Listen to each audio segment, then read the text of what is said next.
안녕하세요. 자, 이번 시간에는 우리 아이들에게 우리가 동화를 왜 읽히나 이걸 한번 짚어보려고 합니다. 이걸 짚어보기 전에 솔직한 마음을 한번 말씀해 봐 주세요. 우리 아이가 동화책을 읽는 게 더 마음이 편안합니까? 과학책 읽고 있는 게 더 마음이 편안할까요? 과학책, 그죠? 또 우리 아이가 과학책 읽고 있는 게 더 마음이 편안한가요? 교과서 읽는 게 더 편안할까요? 교과서, 그렇죠, 그죠? 그런데 우리가 아이들에게 권하는 책의 70%는 동화예요. 그죠? 우리가 모순에 빠져 있는 거야. 권하는 책의 70%는 동화이면서 동화를 읽으면 슬퍼해요. 그거 왜 그러느냐? 동화를 읽으면 당장 시험 점수에 상관이 없다는 느낌이 들어서 엄마들이 마음이 바빠서 동화책 읽는 거를 덜 좋아하는 것 같은데, 자, 오늘 제가 이 강의를 통해서 숙제를 하나 드리겠어요. 자, 보세요. 우리 아이들이 자라서 되었으면 좋겠다 싶은 직업 있지요. 그거 7가지 빼놓고 한번 생각해 보세요. 의사, 변호사, 약사 뭐 이런 거 빼놓고. 잘 생각이 안 나? 우리 아이가 들어갔으면 좋겠다 싶은 직장이요. 7가지 빼놓고 생각해 보세요. 뭐 삼성, SK, 뭐 어디 이런 거 빼놓고 잘 생각이 안 나요. 그러면 나는 정보가 없는 거예요. 그죠? 정보가 없다는 건 무식한 거거든요. 그럼 무식한 내가 우리 아이 앞날을 내 맘대로 재단하는 건 아닐까, 그런 생각이 들어요. 두 번째는 지금은 정보화 시대잖아요. 그럼 우리 아이가 자라서 사회의 이제 중추 세력으로 이렇게 인재로 자라나는, 생활하는 그 시대는, 그러니까 뭐 길게는 20년, 10년, 20년, 30년, 30년 후쯤 잡아봅시다. 그때가 정보화 사회일까요? 아닐까요? 대비 안 나오지. 지금이 정보화 사회인데 사회는 빨리 변하니까 이미 정보화 사회 아닐 거예요. 자, 그 사회가 어떤 사회인지 안 생각해 봤어. 그죠? 책을 하나 읽어보세요. 드림 소사이어티라고 하는 책인데요. 영어로 쓰기 어려우면 그냥 한글로 드림 소사이어티 이렇게 써가지고 검색을 해보시면 여러 가지가 많이 나와. 그게 우리 아이들이 살아갈 세상이라는 거예요. 그때는 이제 창의력이라고 하는 것은 선택의 문제가 아니라 생존의 문제가 된다는 거예요. 제가 아는 분 한 분이 서울 시내에서 택시 운전을 하세요. 그런데 이분이 20년 택시 운전을 하셨거든요. 그러니까 막 이 길을 너무 잘 하시는 거야. 이분이 무슨 일을 하시냐면, 새로 신입 택시 기사가 여기 타시면 옆자리 타갖고 일로 가면 지름길이고 일로 가면 CCTV가 있고 일로 가면 뭐 경찰관이 있고 뭐 이런 거 다 얘기를 해주는 거예요. 그러니까 이분의 말하자면 이분이 가지고 있는 지식의 가치가 굉장히 높았죠. 그러던 어느 날 내비게이션이 나오고 말았어. 이거는 있잖아요. 하나의 우스개 일화로 그칠 일이 아니라 엄청나게 무서운 이야기예요. 그래서 내가 혹은 우리 아이가 하는 일이 이 창의력을 바탕으로 하는 일이 아닌 기계적인 일, 그죠? 반복적인 일, 그게 그런 일이라면 그 분야의 내비게이션만 나오면 그 일의 가치는 대단히 하락하게 돼 있어요. 대표적인 게 뭐냐면, 대표적인 게 요즘에 톨게이트 비용 받는 거예요. 옛날에 전부 사람이 사람들이 계셔서 그 비용을 받으셨잖아요. 근데 지금은 하이패스라는 게 생겼어요. 처음에는 하나만 생기더니 지금 한 2개, 3개쯤 생기죠. 그러면 앞으로 사람이 표 받는 데가 더 많아질까요? 기계가 받는 데가 많아질까요? 당연하죠. 내가 기업주라면 사람을 쓸까요? 기계를 쓸까요? 기계를 쓰죠.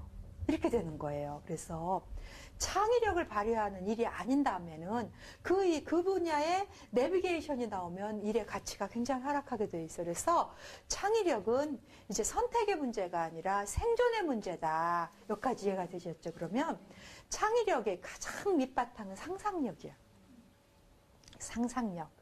근데 여러분, 우리가 과학책을 읽을 때 상상을 더 많이 할까요? 동화책을 읽을 때 상상을 더 많이 할까요?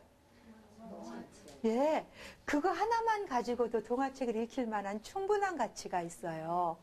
이해되셨죠? 네, 이렇게 그 동화책에는 우리 아이들을 상상하게 하는 힘이 있다. 이건 누구나 다 인정하잖아요? 그래서 상상하는 힘을 준다. 이거 하나만 갖고도 동화책은 큰 힘이 있어요. 두 번째는 뭐냐? 여러분, 그 동화책을 읽으면서 울거나 웃어보신 적 있으세요?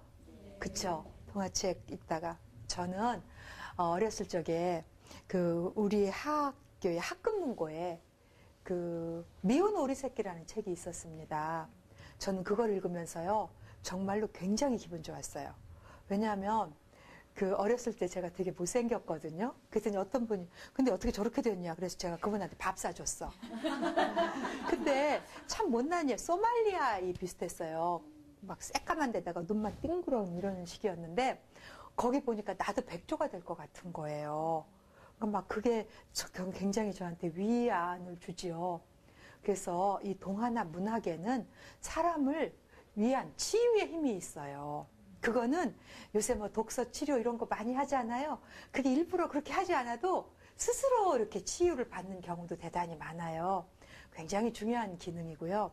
세 번째 정말 중요한 거 뭐냐면, 자, 이제 우리는 아까 동화책을 읽으면서 울거나 웃거나 그런다 그랬단 말이에요. 그건 뭐냐면 그 등장인물이, 보세요. 제가 옛날 얘기 해드릴게요. 옛날에 할머니 할아버지 살았어요. 행복하게 살았어요. 끝? 그럼 여러분이 재밌으세요? 재미없으시죠? 너무 기가 막히시죠? 그죠? 왜 기가 막히냐면 나도 모르게 이야기 문법을 떠올려요. 어떤 등장인물이 나올 것이다. 어떤 갈등을 가질 것이다. 갈등을 해결하는 과정을 보여줄 것이다. 그리고 행복하게 살 것이다. 이렇게 이제 기대를 하죠. 그러니까 이런 서사문학, 동화 같은 서사문학은 어떤 등장인물의 갈등의 해결 과정을 보여줘요. 그죠? 그 해결 과정을 보여주면 사람들은 그 과정을 보면서 울기도 하고 웃기도 해요. 그런 것을 우리는 독서 치료라고 그러죠. 어떤 주인공이나 등장인물하고 동일시해 내가. 그 다음에 그 과정을 보면서 울거나 웃어요. 카타르시스를 느껴. 그런 다음에 아, 이런 감정은 나한테만 있는 게 아니구나라는 것을 성찰을 해요. 또는 아, 나보다 더 어려운 사람도 있네. 이 정도는 일도 아니네 하고 내가 살아갈 힘을 얻어. 이런 성찰이에요. 그래서 동일시, 카타르시스, 성찰, 이건 이제 독서 치료의 하는 방법인데, 더 중요한 건 뭐냐면 우리가 사람이 그 사람이 갈등을 풀어나가는 과정을 보면서 독자들은 무엇을 배우냐면 사람답게 살아가야 할 바를 배우는 거예요. 사람답게 살아가야 할 바를 동화를 통해서 배우는 거죠. 이해가 되십니까? 그래서 우리가 그 아이에게 가르치고 싶은 모든 덕목은 동화책 속에 있어요. 그 아이에게 친구랑 사이좋게 노는 것을 가르치고 싶다? 동화책에 있어요. 그 아이에게 어려움을 참고 견디는 법을 가르치고 싶다? 동화책에 있어요. 그 아이에게 부모에게 효도하는 걸 가르치고 싶다? 이런 모든 그러니까 사람답게 살아가야 할 바가 동화책 안에 있는 거예요. 이해가 되십니까? 그래서 특히 아이가 초등학교일 때는 동화책을 많이 읽히십시오. 동화책을 많이 읽으면 상상하는 힘이 커져. 우선 첫 번째. 두 번째는 거기에 등장인물이 갈등을 해결해 나가는 과정을 읽으면서 사람답게 살아가야 하는 그런 올바른 도리를 아이가 배우는 거예요. 그래서 동화책을 많이 읽고 자란 사람은 이렇게 엇나가는 일이 드물다라는 그 조사 보고도 있어요. 그래서 당장 눈에 보이는 성적, 이것과 너무 연연해 하지 마시고요. 우리 아이들이 좀 더 삶을 너울너울 이렇게 품위 있는 인간으로 살아가려면 문학을 좀 즐기게 이렇게 하는 것이 참 중요하다. 우리 아이들을 상상력을 키워주고 그리고 사람답게 살아가는 모든 바를 동화책을 통해서 배울 수 있습니다. 근데 여러분, 제가 지식 정보의 책 읽지 말아라 이런 얘기 한 적 없습니다. 그렇죠?